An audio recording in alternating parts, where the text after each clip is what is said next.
Imagine a place where the food scene is a beautiful mishmash of cultures, styles, and cuisines. A place where the streets always have the lingering smell of something incredible cooking nearby. What would come to mind? With its rich history and diverse population, it's no surprise to us that this place is becoming one of Southeast Asia's culinary icons. Welcome to Penang. I'd love to spend a month here and just eat my way through the city. We've quickly learned that Malaysia is quite the melting pot of cultures.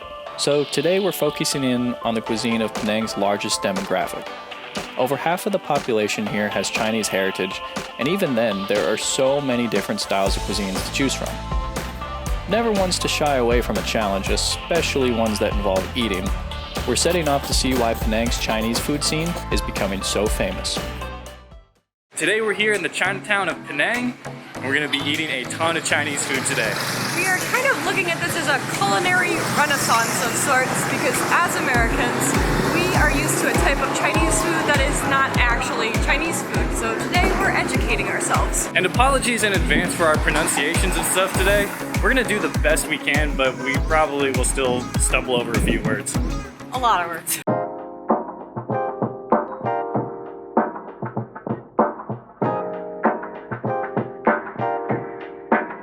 For our first stop of the day, we wanted to get caffeinated, Hokkien style.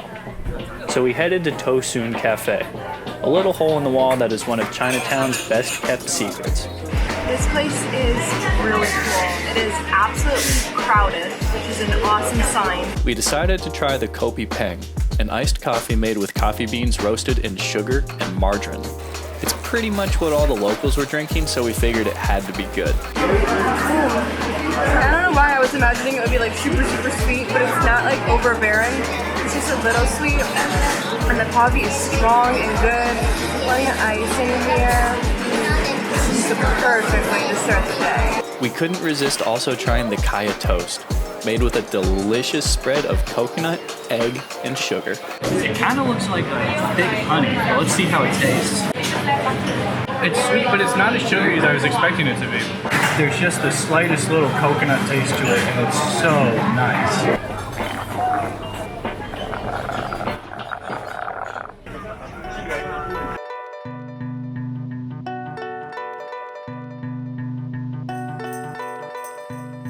Next up, we were ready to move on from breakfast food to a Penang specialty famous for its spicy prawn broth.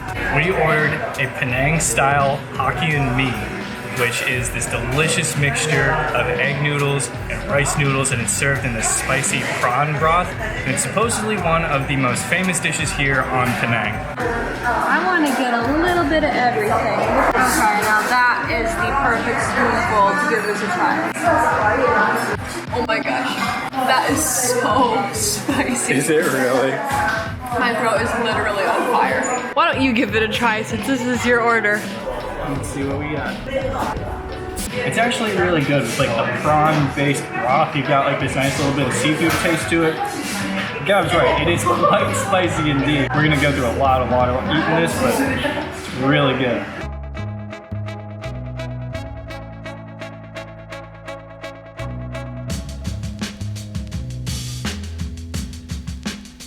The next dish we wanted to try came from humble beginnings, and we knew the perfect place to try it. Here we have char kway teo, which is like a Malaysian classic. It's served pretty much everywhere. This place is one of the most famous places in all of Penang. They've been doing it for years. And look at this.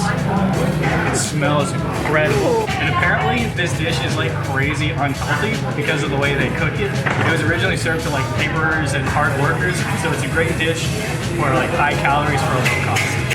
Look at these noodles. They're so thick and covered and stuff. Let's see how they taste. They almost taste smoked. And I think it's because they're cooking them over like an open flame over there. They get like this nice like charcoal taste to them. It's amazing. Should I just like, Just go for it. you know, it's funny, I almost thought it looked like pad thai when it came out because it's got those thick noodles and the bean sprouts in it, but the taste is completely different. It does have kind of like a smoky taste to it, not too spicy. Man, that's just good. Can we order another one?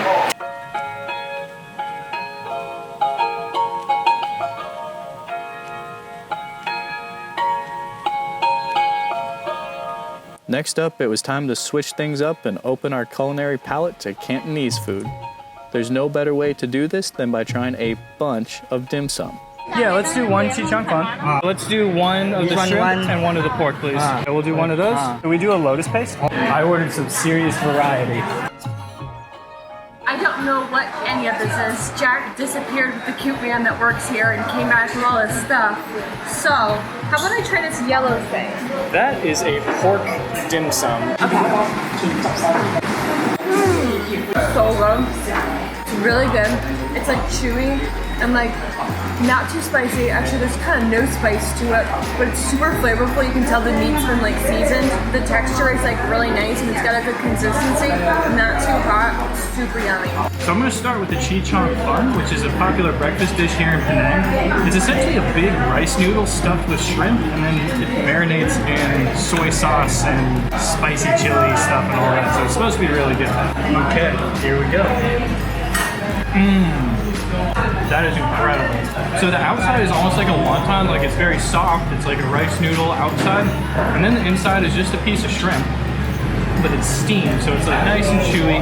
And then the topping is like this mixture of almost like crushed shrimp and sugar, which I know sounds very strange, but you get that like salty and sweet balance. It's very, very good. Looks good. Let's give it a try. It sounds really good, but I do like the pork better. And then our last dim sum is a sweet and sour one. I didn't catch what is on the inside, but it looks to be some sort of pork filling. It's good. Yeah, it's definitely like a sweet and sour pork deal wrapped in something, but mostly just like a barbecue sauce. Last step. Should we try it at the same time? Here we have a lotus paste bun. Look at that. Wow. What's in it? Lotus paste. I have no idea what lotus paste is, but apparently it's very good. Wow, that is a life-changing thing right there.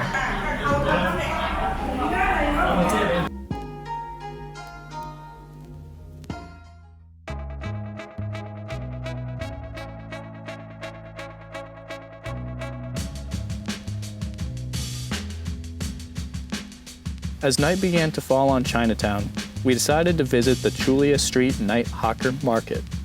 Not knowing exactly what we would find there, the stop was definitely more about the nightlife scene than any particular dish.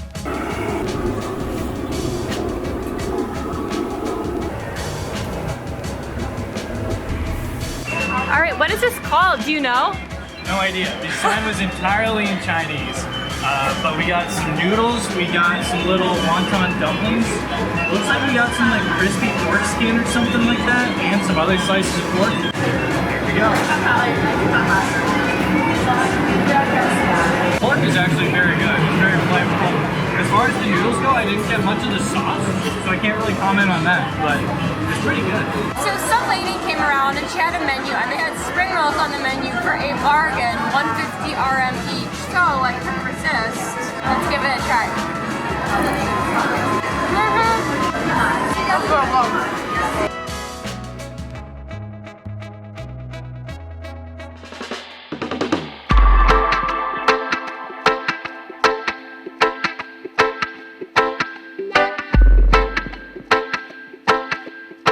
For most of the dishes we tried today, they don't exactly have an equivalent in the American Chinese food culture.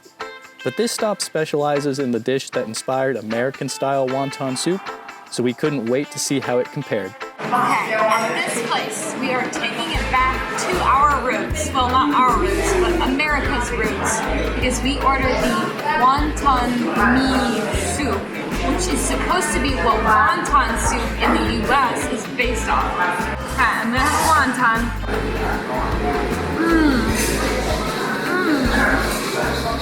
It is so much better than any kind of wonton that you can get in the US. Like, oh my god, it just tastes fresher, you know what I mean? Like the ingredients just taste so much better, it's so much more flavorful.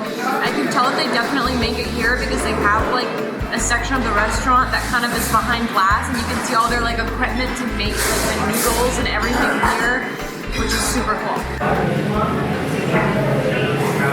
That was way too good. Leaving the restaurant, it was too hard to resist the decadent pastries that were being freshly baked right outside. I have what's called a sweetheart pastry. And mine is a crunchy taro pastry. And they both look good.